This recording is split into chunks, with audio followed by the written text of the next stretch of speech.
Well, hello, everybody. Hi. Listen, guys, I want to ask you a question. Are you ready? Do you feel like a victim in life? And this is connected, this video is on the past. Something happened in the past, which you were younger, maybe a younger you, and something happened that was maybe wasn't fun. It could be seen as a trauma. It really affected you, and you often will go back there and you will, that memory, more that you go back, you will actually turn into identity with yourself. Okay. You want an example? I'll give you an example, a personal example.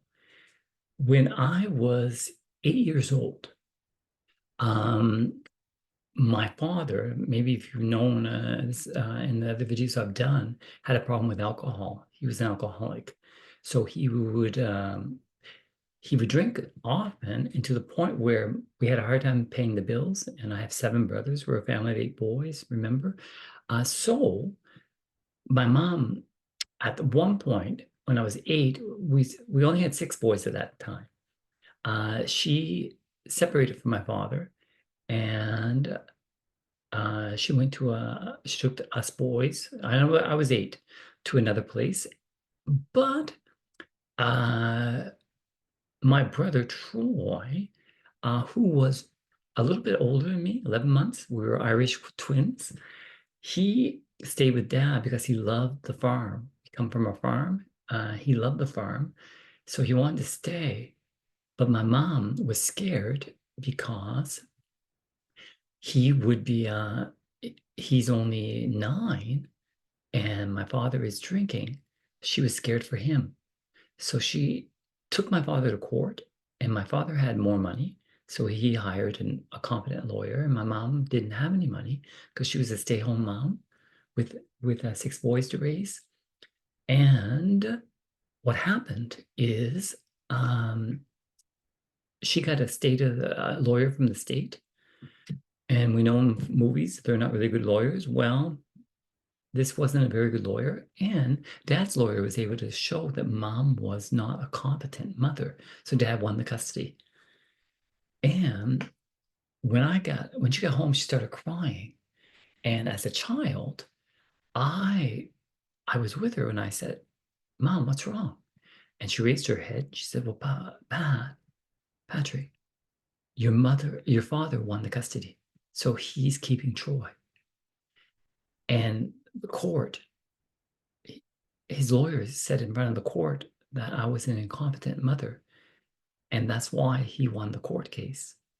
They proved that. And as a child, that was trauma for me. I was so infuriated at my father that he would do that to my mom when it was so far from the reality. So anyway, what I'm trying to say is that picture stayed in my mind, that fury in my eyes at 8 years old, and how I really had so much compassion for my mom, and I had a lot of contempt for my father at that time. I had an idea when I was maybe in my 13 or in 13 or 14, 12, 13 or 14, that I could take that idea, take that memory, that picture, and change it, tweak it. So what I did is I said, instead of my mom coming in crying, why do I do this?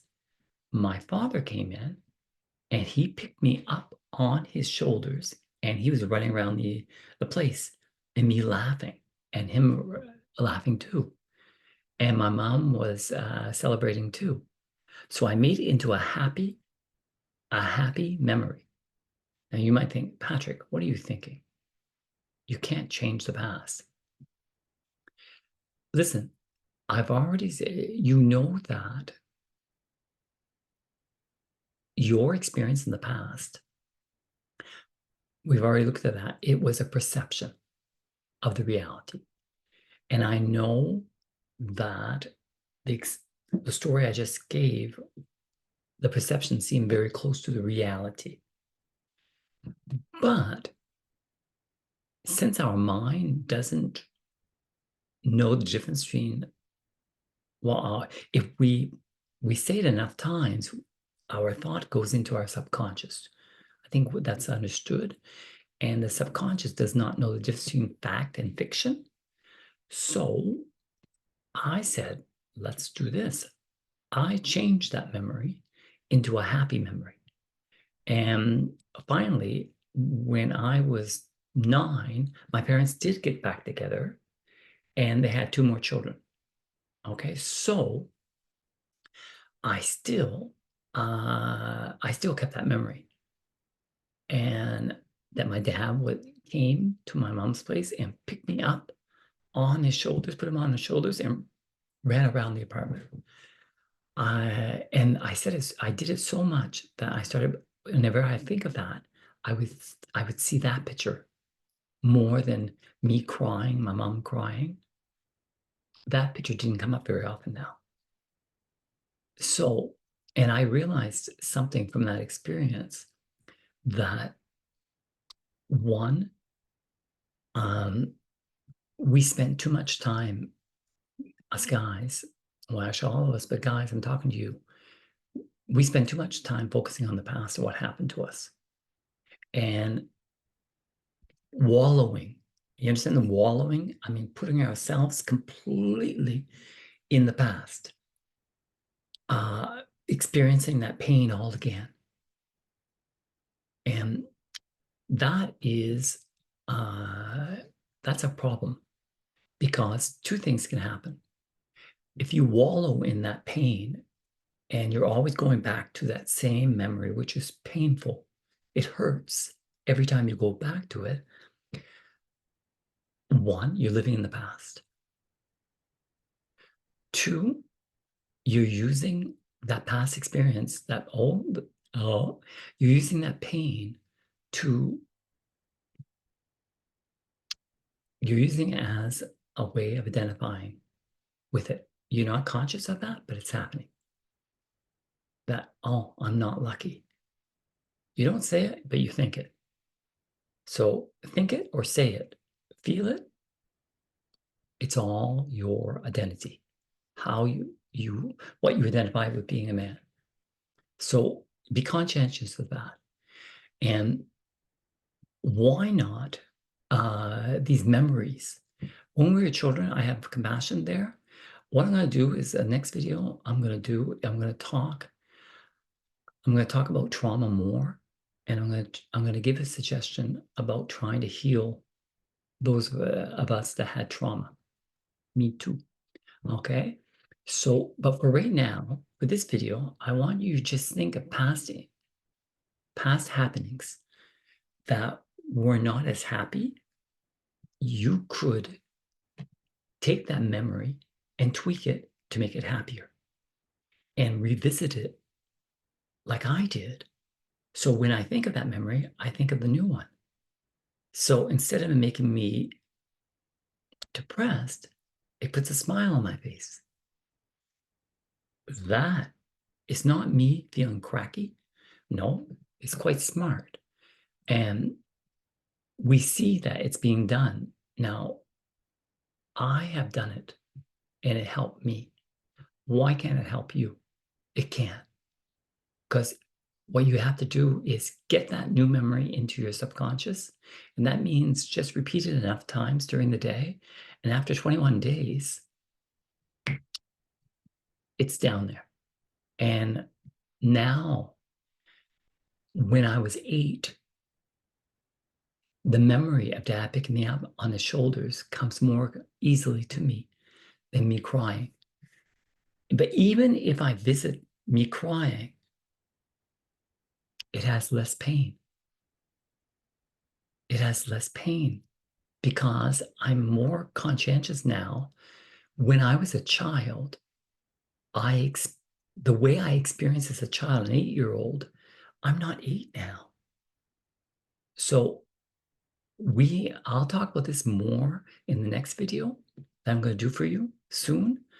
But right now, just think of your past memories. You can tweak them. Try this. Okay. Now, call to action. Okay. Number one, could you reflect on what's a past memory that really is painful for you? And what is it? And how could you tweak it to make it happier? Okay, add what you can, be creative, and have fun. Because you don't realize, but this is another step in the new future for you of you taking control of your lives. Okay, so please take one memory that is painful and change it to make it happier. Don't do it once, do it 100 times in 21 days and try to visit as much as possible and put emotion into it, in that new memory, and say, oh my God, it's cute. And it's going to go to your subconscious. Emotion with energy, subconscious, and then it becomes automatic.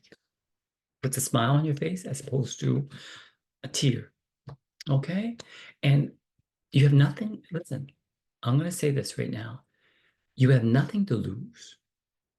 My name is Patrick A. McCarthy, and I have been on this earth only once as Patrick A. McCarthy. So I am with the attitude, let's try it. I have nothing to lose and I have a lot to gain. So let's do it. Okay? Your second call to action is subscribe.